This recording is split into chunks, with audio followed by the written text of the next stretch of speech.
హైదరాబాద్ గోషామహల్లో 5 అంతస్తుల భవనం కాస్త కుంగింది. భవన నిర్మాణం కోసం తవ్వకాలు చేపట్టడంతో పక్కనే ఉన్న 5 అంతస్తుల భవనానికి పెద్ద క్రాక్ వచ్చింది. గోషామహల్ పోలీసులు ఆ భవనంలోని వాళ్లను ఖాళీ చేయించారు. గతంలో అదే ప్రాంతంలో చాలాసార్లు నాలా కుంగింది.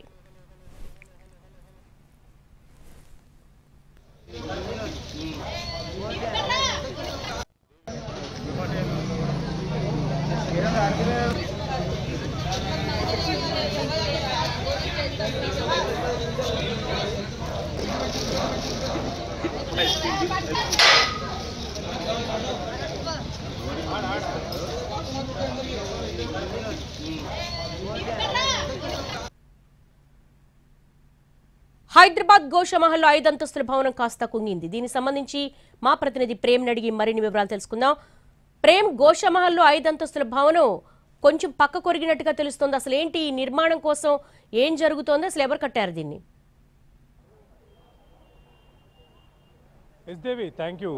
పక్కనే ఉన్నటువంటి ఒక ఖాళీ స్థలంలో నిర్మాణం కోసం అటు పిల్లర్ల నిర్మాణం కోసం అటు గుంతలు తవ్వినటువంటి సందర్భంలో కూడా దానికి ఆనుకొని ఉన్నటువంటి మరొక భవనం కూడా పూర్తిగా కాస్త పక్కకు ఒరిగిపోయినటువంటి పరిస్థితి ఉంది. అయితే ప్రస్తుతం మనం చూసుకోవచ్చు ఈ యొక్క నిర్మాణ దశలో ఉన్నటువంటి పరిస్థితిని కూడా చూడవచ్చు. అంటే సుమారు అంటే ఇక్కడ ఈ యొక్క బేగం బజార్లో అన్నీ కూడా చాలా చిన్న స్థలాల్లో నిర్మాణాలు కూడా జరుగుతూ ఉంటాయి. అంటే గతంలో నుంచి ఉన్నటువంటి ఈ యొక్క పాత నిర్మాణాలనే వాటిని కూలగొట్టి అదే ప్రదేశంలో మరొక కొత్త నిర్మాణాలను కూడా చేపట్టేందుకు కూడా ఈ యొక్క ప్రక్రియలో భాగంగా కూడా ప్రస్తుతం ఇక్కడ పురాతన ఇల్లు ఉన్నటువంటి సందర్భంలో ఆ ఇల్లును కూడా తొలగించి ఇక్కడ నిర్మాణాన్ని కూడా చేపడుతున్నారు. ఇందుకు గాను కూడా ప్రస్తుతం ఇక్కడ సుమారుగా ఒక 80 గజాల ప్రాంతంలోనే నిర్మాణాన్ని చేపట్టేందుకు కూడా అంటే ఇక్కడ ఎలాంటి సెట్ బ్యాక్స్ ఉండవు, ఎలాంటి ఈ యొక్క నిర్మాణాలకు సంబంధించి ఎలాంటి మేజర్ ప్రికాషన్స్ కూడా ఉండవు. అంటే ఇక్కడ ఉన్నటువంటి నిర్మాణాలన్నీ కూడా అదే రకంగా కూడా కనిపిస్తాయి. ప్రస్తుతం మనం చూసుకోవచ్చు ఒక ఇంటికి మరొక ఇంటికి మధ్యలో కనీసం ఎలాంటి గ్యాప్ కూడా ఉండదు, అన్నీ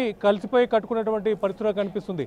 ఈ నేపథ్యంలోనే ప్రస్తుతం ఇక్కడ ఉన్నటువంటి పరిస్థితి కూడా మనం చూసుకోవచ్చు. ఈ యొక్క నిర్మాణం జరుగుతున్నటువంటి ప్రాంతంలో కూడా పక్కనే ఆనుకున్నటువంటి ఈ యొక్క ఇంటి యొక్క ప్రహారీ గోడకు ఆనుకొని ఈ యొక్క పిల్లర్ కోసం తోముతున్నటువంటి సందర్భంలో కూడా దానికి దగ్గర నుంచి తోముతున్న నేపథ్యంలో కూడా ఈ యొక్క బిల్డింగ్ కూడా కదిలినట్టు కూడా చెప్పుకోవచ్చు. ప్రస్తుతం పక్కనే నిర్మించినటువంటి యొక్క బిల్డింగ్ కూడా కేవలం సుమారు 50 నుంచి 60 గజాల్లో మాత్రమే నిర్మాణం జరిగింది. అందులో కూడా కేవలం ఈ యొక్క పిల్లర్ల స్ట్రెంత్ కూడా చాలా తక్కువగా ఉండడం నేపథ్యంలో కూడా ఈ యొక్క బిల్డింగ్ కూడా కదిలిందని కూడా చెప్పుకోవచ్చు. ప్రస్తుతం మనం చూసుకోవచ్చు బిల్డింగ్కి లెఫ్ట్ వైపు తీసినటువంటి గుంతల కారణంగా కూడా బిల్డింగ్ కాస్త కదిలింది.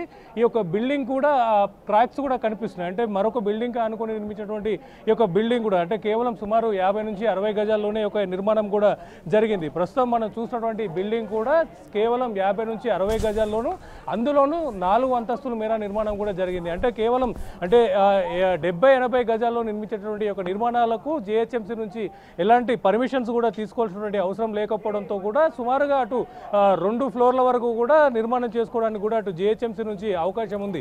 అయినప్పటికీ కూడా కేవలం అంటే ఇక్కడ ఉన్నటువంటి పరిస్థితుల నేపథ్యంలో పరిసర ప్రాంతాల్లో ఉన్నటువంటి యొక్క అంటే ఇతరత్ర ఇళ్ల నేపథ్యంలో కూడా ప్రస్తుతం ఇక్కడ ఉన్నటువంటి ఒక 50 గజాల్లోనే వారు సుమారుగా 4 ఫ్లోర్ల వరకు కూడా ఈ యొక్క నిర్మాణాన్ని కూడా చేపట్టడం జరిగింది. ఇందులో భాగంగానే ఒక పిల్లర్లకు సంబంధించినటువంటి స్ట్రెంత్ కూడా తక్కువగా ఉండడంతో కూడా పక్కనే మరొక బిల్డింగ్ నేపథ్యంలో కూడా ఈ యొక్క బిల్డింగ్ కుంగిపోయినటువంటి పరిస్థితులు కనిపిస్తుంది. అయితే ఇప్పటికే ఇక్కడికి చేరుకున్నటువంటి అటు టౌన్ ప్లానింగ్ అధికారులు కావచ్చు, హైడ్రా సిబ్బంది కూడా ఈ యొక్క ఇంట్లో ఉన్నటువంటి వారిని బయటకు తీసుకొచ్చేటువంటి ప్రయత్నం కూడా చేశారు. దాంతో పాటుగా కూడా ప్రస్తుతం మనం ఈ యొక్క బిల్డింగ్ కూలకుండా కూడా అంటే పక్కకు ఒరగకుండా కూడా పక్కకు ఉన్నటువంటి మరొక బిల్డింగ్కి కూడా కొన్ని ఐరన్స్ రాడ్లు పెట్టి కూడా వాటిని స్ట్రెంథన్ చేసేటువంటి ప్రయత్నం కూడా చేస్తున్నారు. ఆ యొక్క ఖాళీ ప్రదేశంలో అంటే కుంగినటువంటి ప్రాంతంలో కూడా కాంక్రీట్ పోసి వాటిని యథావిధిగా నిలిపేటటువంటి ప్రయత్నం చేస్తున్నారు. అయినప్పటికీ కూడా ప్రస్తుతం ఇదంతా టెంపరీ చర్యగా మాత్రమే చేస్తున్నప్పటికీ కూడా అటు అధికారులు వచ్చి ఒక బిల్డింగ్ సంబంధించినటువంటి స్ట్రెంత్ అన్ని కూడా పూర్తిగా చెక్ చేయాల్సినటువంటి అవకాశం కూడా ఉంటుంది. అంటే ఈ నేపథ్యంలోనే ఆ యొక్క బిల్డింగ్ స్ట్రెంత్ అని చెక్ చేసేంత వరకు కూడా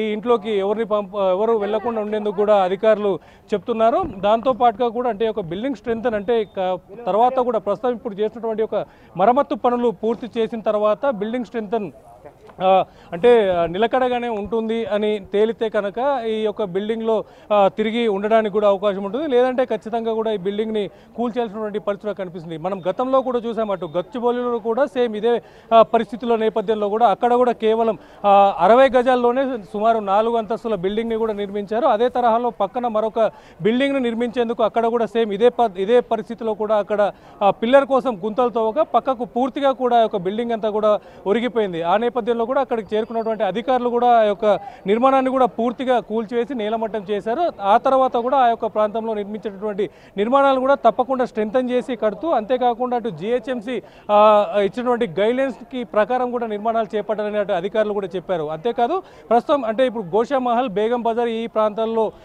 చాలా తక్కువ ప్రదేశంలో కూడా సుమారుగా 4 అంతస్తులు 5 అంతస్తులటువంటి నిర్మాణాలను కూడా నిర్మిస్తున్నారు. అంతేకాకుండా పురాతన బిల్డింగ్స్ పైన కూడా అటు అధికారులు ప్రత్యేక శ్రద్ధ పెట్టాల్సినటువంటి అవసరం కూడా ఉంది. ఈ నేపథ్యంలోనే ప్రస్తుతం ఇక్కడ ఉన్నటువంటి ఒక బిల్డింగ్ పరిసరాలతో పాటుగా కూడా బిల్డింగ్ స్ట్రెంత్ ఎట్లా ఉంటుందనేది కూడా నిర్ధారించిన తర్వాతనే ఒక బిల్డింగ్ని తిరిగి ఉపయోగించాలా లేదంటే పూర్తిగా కూల్చివేయాలనేది కూడా అధికారులు నిర్ణయించేటువంటి అవకాశం కనిపిస్తుంది.